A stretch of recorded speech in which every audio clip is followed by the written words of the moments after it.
नमस्कार साथियों, जैसा कि आप सब जानते हैं कि देवरिया ओवरब्रिज पर गोरखपुर जाते वक्त जो मज़ार थी हज़रत शहीद सैयद शाह गनी बाबा की मज़ार, चूँकि एसडीएम कोर्ट ने तस्दीक करने के बाद ये पाया कि मज़ार अवैध थी और कुर्रा नाले के ऊपर बनाई गई थी, लिहाजा उसको 2 दिनों से बुलडोज़र लगा करके ध्वस्त कर दिया गया।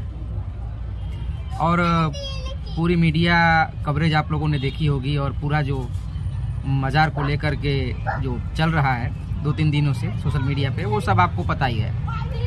तो अब सोशल मीडिया पर एक महिला का बयान, एक वीडियो वायरल हो रहा है जिसमें रीना तिवारी नाम की एक महिला मज़ार पर मत्था टेकने अपने 12 साल के बेटे को लेकर के आई हुई थी कल। तो रीना तिवारी की बातों में कुछ विरोधाभास हैं और वो जो बयान दे रही हैं वो केवल एक पीआर स्टंट है। मैं ये साबित कर दूंगा आप लोगों को। पहले आप लोग रीना तिवारी की बातों को सुनिए, उसके बाद उनकी बातों में जो विरोधाभास हैं उनको मैं उजागर करूंगा, आप लोगों को बताऊंगा। तो पहले हम लोग सुनेंगे रीना तिवारी कहना क्या चाह रही हैं।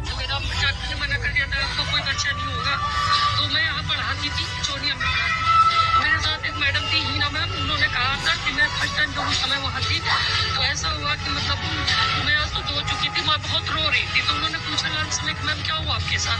मैं हुआ था ऐसी बात है, बोली कि उस समय रमजान का महीना चल रहा था। तो बोली कि मेरे साथ आप यकीन हो अगर तो चलो। मैंने कहा मुझे सब पे यकीन है, मैंने कभी किसी को देखा नहीं, देखा तो किसी को नहीं है, विश्वास नहीं। मैं कहीं जाती हूँ मंदिर जाऊँ कहीं, भगवान को भी तो मैंने देखा नहीं, मेरा यकीन था मैं मंदिर में पत्थर फूंक लेती हूँ, तो यहाँ भी तो मैं देखी नहीं हूँ, लेकिन विश्वास है अगर तो मुझे लेके चलिए। वो लंच टाइम में मुझे यहाँ लेकर आई और उन्होंने फातिया या जो भी, मुझे पता नहीं कि क्या बोलते हैं उसको, उन्होंने करवाया था मौलवी साहब से।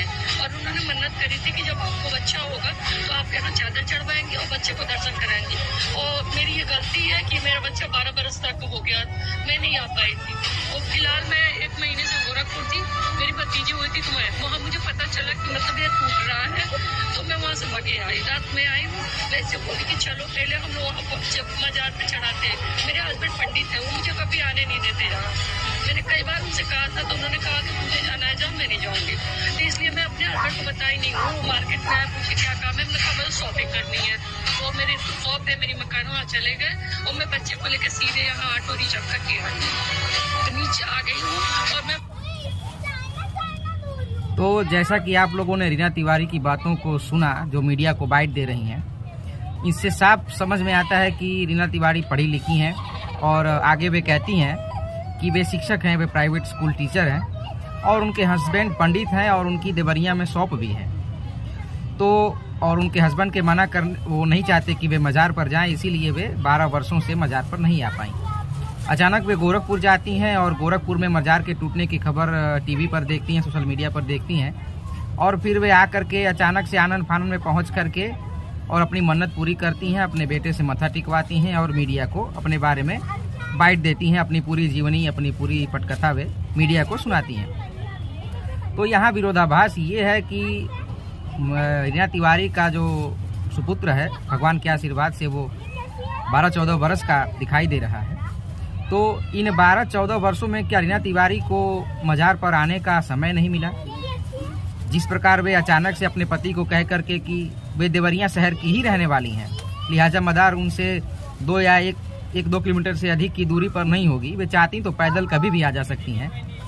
वे कह रही हैं कि यहाँ रिक्शा नहीं आती, झूठ बोल रही हैं। सबको पता है कि देवरिया ओवरब्रिज पर रिक्शा आती है, नीचे भी रिक्शा आती है, बगल में रेलवे स्टेशन है, तो वहाँ रिक्शा आने जाने की कोई कमी नहीं है। और वे देवरिया शहर की रहने वाली हैं, तो वे तो पैदल भी कभी भी आ जा सकती थी, लेकिन उनको 12 वर्षों के में इस मध्य में उनको समय नहीं मिला।